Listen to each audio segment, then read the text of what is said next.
You know how sometimes an ad campaign gets so big it becomes way more famous than the thing it's actually selling?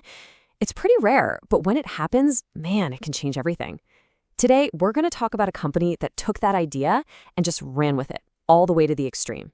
We're talking about a sweater brand that, out of nowhere, decided to sell social commentary instead of clothes. This is the wild story of the United Colors of Benetton. So here's the central question, the one that just baffled everyone back in the early 90s. Why on earth would a company known for its bright, happy sweaters suddenly start putting out ads that looked more like a grim news report than a fashion spread? What was going on? I mean, look at this. They actually published this photograph. It's a real, powerful photojournalism shot of a man named David Kirby in the final moments of his life with AIDS, surrounded by his grieving family. It's an incredibly raw, tragic moment. And then you look in the corner and you see that little green logo, United Colors of Benetton, just jarring. Or how about this one? This is the aftermath of a brutal mafia hit. It's stark, it's bloody, it's violent. This is something straight out of the news cycle. And yet, there it is again. That same corporate logo, just tacked on. And this, a car just engulfed in flames after a terrorist bombing. Absolute chaos and destruction. No models, no sweaters, no prices, nothing. Just real-world horror brought to you by Benetton. So really, how in the world did we get here? Okay, to really understand this shocking turn, we have to rewind a little bit and look at the company's journey and the exact moment when everything changed. So Benetton started out simply enough, back in 1965 in Italy. But the key moment for our story is the mid-80s. A photographer named Oliviero Toscani gets hired, and the famous United Colors of Benetton slogan is born. And for a few years, things are pretty straightforward, until 1991. That's when Toscani makes a completely radical call. No more products in the ads. At all. So what did those early United Colors ads even look like before they went down this super controversial path? Let's take a look. Wow, the difference here is just night and day, isn't it?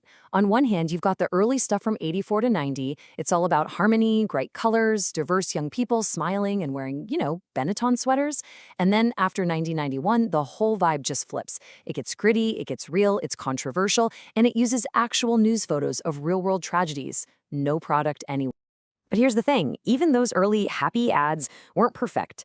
A cultural critic named Henry Giroux, whose analysis is kind of the backbone of this whole explainer, he argued they were actually pretty problematic in their own way. He called them a parade of racial essences. What he meant was they presented this super simplified, almost sterile version of racial harmony that completely ignored any real conflict. It was basically racial unity as a fashion choice. Okay, so why the huge, drastic change? It wasn't just a random creative choice. There was a very, very specific business strategy behind this move, from selling sweaters to selling politics.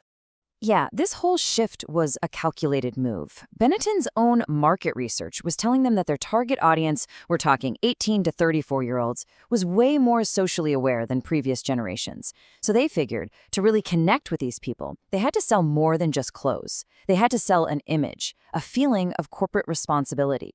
And this is how Benetton themselves explained it. Their director of communications, Peter Frzola, he didn't even call it advertising. He called it corporate communication. He claimed the goal wasn't just to sell stuff, but to use their platform to, create compassion and start conversations about big social issues. So the million-dollar question, did it work? Oh yeah, it worked like crazy. Despite all the outrage, or maybe because of it, Benetton's profits shot up 24% in just 1 year. They got billions of dollars in free publicity. It turns out that controversy, and maybe even tragedy, was really, really good for business. But how exactly did these ads have such a powerful effect on us? To get that, we really have to dive into Henry Giroux's critical breakdown of their whole method. The key concept here, the big idea from Giroux, is something called decontextualization. It sounds a little academic, but it's actually super simple. It just means you take a powerful photo of a real event with all its history, its politics, its story, and you strip all of that away, leaving just the raw, shocking image. Let's see how that works. Okay, take this ad from 1989. On the surface, what are we looking at? We see the torso of a black woman. Her hands look like they've seen a lot of hard work, and she's breastfeeding a white baby. It's a really potent image. So the question becomes, what is this ad really saying? Is it this beautiful, simple message about unity and love that crosses racial lines, like Benetton probably wanted you to think? Or is there something deeper and maybe more troubling baked into this image?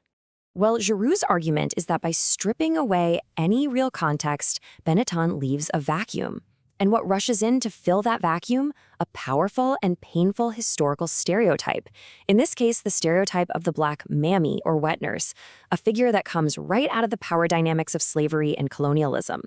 So without any other information, the ad ends up reinforcing that old, painful history instead of celebrating a new kind of harmony. And here's another famous one that shows the exact same principle at work. You've got a black hand and a white hand, handcuffed together. At first glance, it seems to be about a shared struggle or some kind of forced unity. But Giroux asks us to dig a little deeper. Does this image create a kind of false equality? It shows two hands as equal partners in this predicament, but that totally ignores centuries of history, where one group systematically oppressed the other. And when you think about the history of racism and the justice system, it's pretty hard not to see this through the lens of crime, which could end up reinforcing some really ugly racist assumptions. So Giroux's critique of the Benetton method really boils down to this simple four-step recipe. Step 1, find a powerful, often horrifying, real-world image. Step 2, and this is the most important part, strip it of all its context, all its history.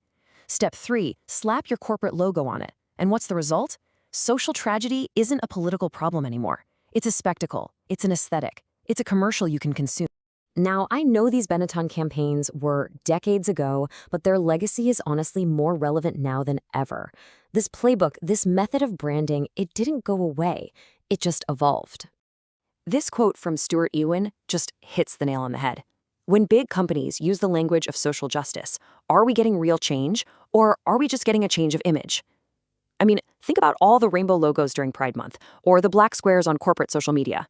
These brief shows of flexibility can make us feel good about a brand, but they can also totally hide the fact that nothing is actually changing at the core of the issue. And that really leaves us with one final thought for today.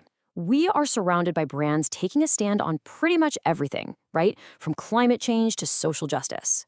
The Benetton story gives us a really important critical lens to look at all of this and ask ourselves a pretty tough question. When we support these brands, are we buying a product? Or are we the ones being sold an ideology?